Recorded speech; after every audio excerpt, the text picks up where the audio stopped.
بسم اللہ الرحمن الرحیم۔ اللہ تبارک و تعالیٰ کے نام سے شروع جو بڑا مہربان اور نہایت رحم کرنے والا ہے۔ پیارے دوستو، آج کی اس ویڈیو کے اندر ہم آپ کو بیان کریں گے کہ اللہ تبارک و تعالیٰ نے سانپ اور مور کو جنت سے کیوں نکالا۔ ان دونوں نے ایسا کون سا گناہ کیا تھا کہ اللہ تبارک و تعالیٰ نے ان کو جنت سے نکال دیا اور ان کو بدصورت بنا کر زمین پر نازل کر دیا؟ اور چھپکلی نے ایسا کون سا گناہ کیا تھا کہ حضور نبی کریم صلی اللہ تعالی علیہ وسلم نے اس کو قتل کرنے کا حکم ارشاد فرمایا ہے؟ ناظرین محترم، سانپ اور مور جنت سے آئے ہوئے جانور ہیں۔ جنت میں گھومنے پھرنے اور کھانے پینے کو بہت کچھ تھا، لیکن جنت میں اکیلے اور تنہا ہونے کی وجہ سے حضرت آدم علیہ السلام اداس رہتے تھے۔ تو اللہ تبارک و تعالیٰ نے حضرت آدم علیہ السلام کی بائیں پسلی سے بیوی حوا سلام اللہ علیہا کو پیدا کیا، اور یوں حضرت آدم علیہ السلام بیوی حوا سلام اللہ علیہا کا ساتھ پا کر خوش ہو گئے اور وہ دونوں جنت میں خوش رہنے لگے۔ اللہ تبارک و تعالیٰ نے ان سے ارشاد فرمایا کہ تم دونوں جنت میں جہاں چاہو کھاؤ پیو گھومو پھرو، لیکن خبردار اس درخت کے قریب مت جانا اور نہ ہی اس کا پھل کھانا۔ اگر تم نے ایسا کیا تو تم ظالموں میں سے ہو جاؤ گے۔ سانپ اور مور بھی اس وقت جنت میں رہتے تھے اور وہ دونوں جنت سے باہر آیا جایا کرتے تھے۔ اس وقت سانپ کے پیر بھی تھے اور سانپ کے منہ سے ابرک کی بہت اچھی خوشبو آتی تھی، اور مور آج جتنا خوبصورت دکھائی دیتا ہے وہ اس سے بھی کہیں زیادہ خوبصورت ہوا کرتا تھا۔ جب وہ جنت میں رہتا تھا تب مور کے پاؤں بھی بہت زیادہ خوبصورت ہوتے تھے۔ ایک دن جب وہ دونوں جنت کے باہر آئے تو ان کی ملاقات شیطان سے ہوئی۔ شیطان نے ان دونوں سے کہا کہ مجھے بھی اپنے ساتھ جنت میں لے چلو، تو ان دونوں نے جواب میں کہا کہ ہمیں اللہ تبارک و تعالیٰ کا خوف ہے اور اس بات کا ڈر ہے کہ تمہیں اپنے ساتھ جنت میں لے جاتے ہوئے ہمیں کوئی دیکھ نہ لے، اس لیے ہم تمہیں اپنے ساتھ جنت میں نہیں لے جا سکتے۔ اس پر شیطان نے انہیں اپنی دوستی کا واسطہ دیا کہ ہم جنت میں ساتھ رہتے تھے، مجھے بھی جنت میں لے چلو۔ مور نہ مانا، لیکن شیطان نے ان کو دائمی زندگی کے خواب دکھائے، جس پر سانپ مان گیا، اور سانپ نے شیطان کو مشورہ دیا کہ تم میرے منہ میں بیٹھ جاؤ اور میں تمہیں جنت میں لے جا کر اگل دوں گا، اور اس طرح تمہیں کوئی دیکھ نہیں سکے گا۔ بہرحال ناظرین محترم، سانپ نے شیطان کو منہ میں بٹھا کر جنت میں لے جا کر اگل دیا۔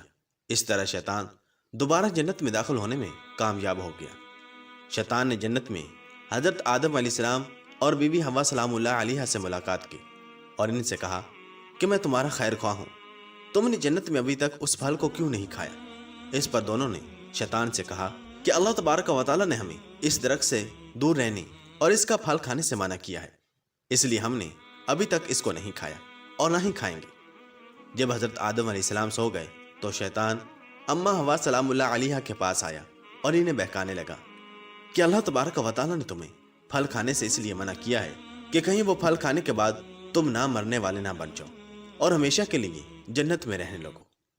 حضرت بی بی حوا سلام اللہ علیہا نے شیطان کے بہکاوے میں آ کر اس درخت کا پھل کھا لیا۔ حضرت آدم علیہ السلام سو کر اٹھ گئے تو بی بی حوا سلام اللہ علیہا نے انہیں بھی اس درخت کا پھل کھانے پر مجبور کیا، اور وہ پھل حضرت آدم علیہ السلام کو بھی کھلا دیا۔ جیسے ہی دونوں نے اس درخت کا پھل کھایا تو ان کا جنت کا لباس اتر گیا۔ تبھی اللہ تبارک و تعالیٰ نے ان دونوں سے کہا کہ میں نے تمہیں اس درخت کے پاس جانے سے اور اس کا پھل کھانے سے منع نہیں کیا تھا، لیکن تم دونوں نے میری بات نہ مان کر اور اس درخت کا پھل کھا کر اپنی جان پر ظلم کیا ہے۔ تبھی حضرت آدم علیہ السلام اور بی بی حوا سلام اللہ علیہا کو اپنی لغزش کا احساس ہوا اور انہوں نے اللہ تبارک و تعالیٰ سے معافی مانگی۔ اللہ تبارک و تعالیٰ نے انہیں معاف فرما دیا اور ان دونوں کو جنت سے نکال کر زمین پر نازل فرما دیا اور فرمایا کہ زمین پر ایک خاص وقت تک تمہارا ٹھکانہ ہے اور تم زمین پر ہی رہو گے۔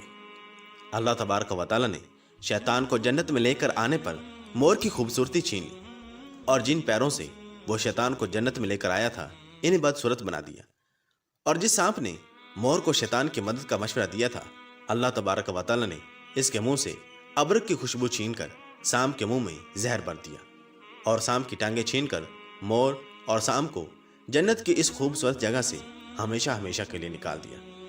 بحوالہ تحف العقول۔ پیارے دوستو، اور چھپکلی ایک رینگنے والا جانور ہے جو ہمارے گھروں میں عموماً پایا جاتا ہے۔ چھپکلی کی کچھ اقسام تو بالکل زہریلی نہیں ہوتی، لیکن بعض ایسی زہریلی ہوتی ہیں کہ اگر وہ کسی انسان کو اپنی زبان لگا دے